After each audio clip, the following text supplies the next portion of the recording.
الشمار كفوني كوجمتوتا في جالتمتوتا فكم جرت فياك السنة جرتو جروب جريني ما فكاتا فرأسا قالت غاري دا أكمل الجليسة تاني والممار فكات رينا فرأسا قالت هندو بريدا دا هذا يروتي كان يسي وتم هوجي كوجت واتو سينغافا جون na arsena nyochuudha qubna gar foona dhaqo walla beeto engede dakkawa malee miti kani geedee asalla bareeddu ko kan tette dhugaa kee lakka namni ko gaafa waan tokko ta'uyi abbicha beeka sirriitti itti baay'ee jechuudha anna ijoollee ani jechuun reefin fayyadamu jalqaba YouTube jechuun warri si muudannoon kun isin qaqqabe komentii jalatti naa barreessa sadhuga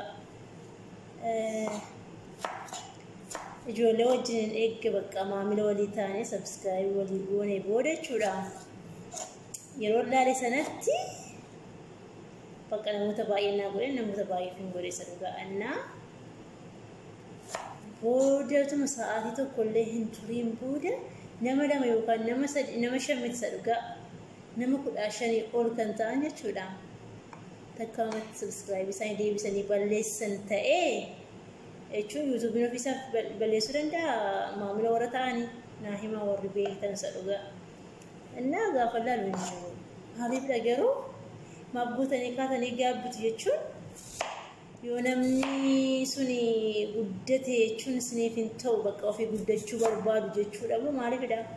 ani eenyumaaf iyyuu haa ta'u sadhuga saba kamiif iyyuu haa ta'u subscribe gochaa manoolatuun godhee otoo inni waan barbaade namni deeyyuu deebiseerra akkasumaaliifi kiisii koo keessa baaseen kennee miti kiisii koo keessa baasetuun kenneefis sanyii koo dhiiga koof wanta namni dhuun qabu kana harka koodhaan itti bu'a malee waan tokko miti garuu baay'ee tokko nama dhiba isti yaada maaliifidha kan deebistanii balleessitanii jechuun amma koo geessi hin guddatti jedhudha ta'ee sadhugaa namoonni mudannoo kana qabdan komentii jalatti naa barreessaa ishee ijoollee naatti aansuudhaanis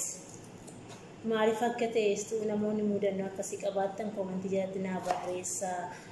yeroo tokko yeroo lama miti inni kaleessa ammaa addadha sadhugaa adda kaleessa maalidha har'a malee har'a guyyaa'ee addadha narraamuu ni duraallee waan jedhu narraamuu nama baay'ee tokko jechuudha maaliifidha garuu an deebiseen balleessu sadhugaa wanta hin godhe tokko wanta akkasitti wanta badaadhaan fokkisa dhugaa maal ta'a yoo wal bira dhaabbanii wal jabeessine wal kaasne gootanii kaatanii balleessuun keessanisti keessa keessanitti maaltu isinitti dhaga'ama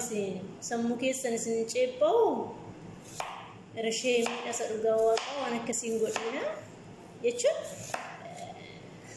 qofatu hin ta'e nama biraas gochuu dandeessu waan ta'eef wanti kun wanta fokkisaadha sadhugaa kanaaf callisee darbuu dhiisuu hin dandeenye waan ta'eef yoo gootan bakka wanti isinitti hir'atu baay'ee tokko yookaan immoo gootaraa keessantu isin jalaa hir'ata miti maaliifidha yookaan baankii keessantu isin jalaa hir'ata miti gara baakkaachuu akkasiin godhina sadhugaa biliis naa warroonni akkas taatan yoo jiraatan immoo wasti natti himaa komentii jalatti